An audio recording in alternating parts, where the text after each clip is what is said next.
Recently, it was reported that real GDP in America declined 1.4% in the first quarter. Well, the natural question is, what does that mean?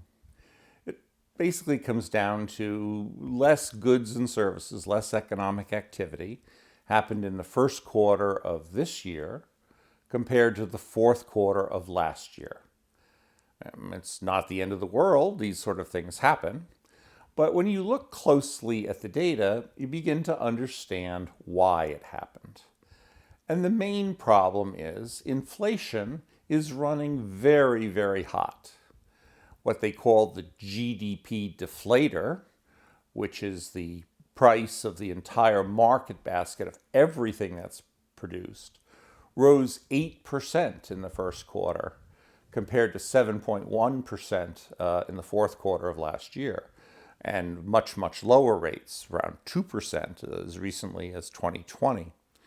Well, when the price of things goes up and there's only so much ability for people to spend, that necessarily creates a problem for the amount of real goods and services that can be sold, hence the problem. This one is often described as having unusual factors being the cause. Well, yes and no.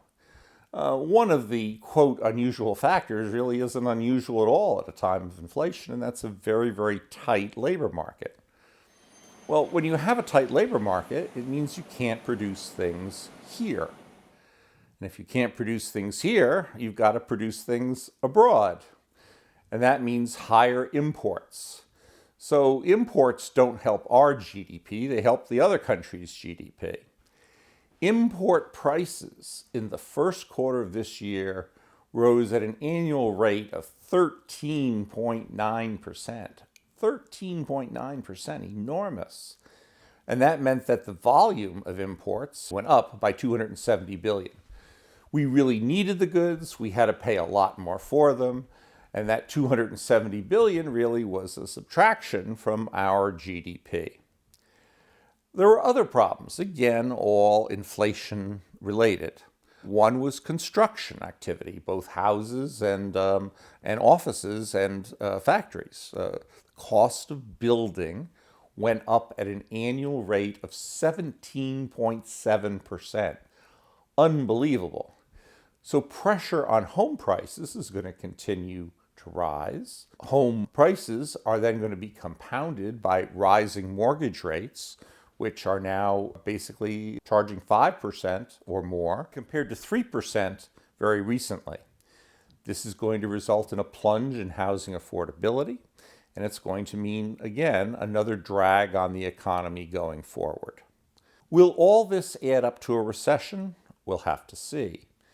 The National Bureau of Economic Research has a committee that actually determines when something is a recession.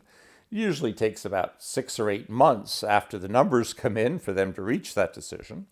And there are 4 criteria that they use. One is the unemployment rate. Right now, that is 3.6%. It's going to be tough to get that much lower. It's more likely to rise than to fall. And that's a warning sign.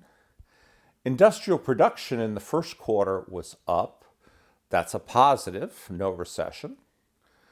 Real final business sales declined by 0.6%. And the final indicator, real personal income excluding transfers, also declined. So right now we're at 2 indicators of the 4 pointing to recession. One uncertain and the other one good, but may not go any better. So watch out ahead. The chances that the first quarter was a harbinger of the start of a slow period of growth is obvious. Whether it was the start of a recession remains to be seen. My bet is it probably will end up that way. Mild, short, but a recession nonetheless.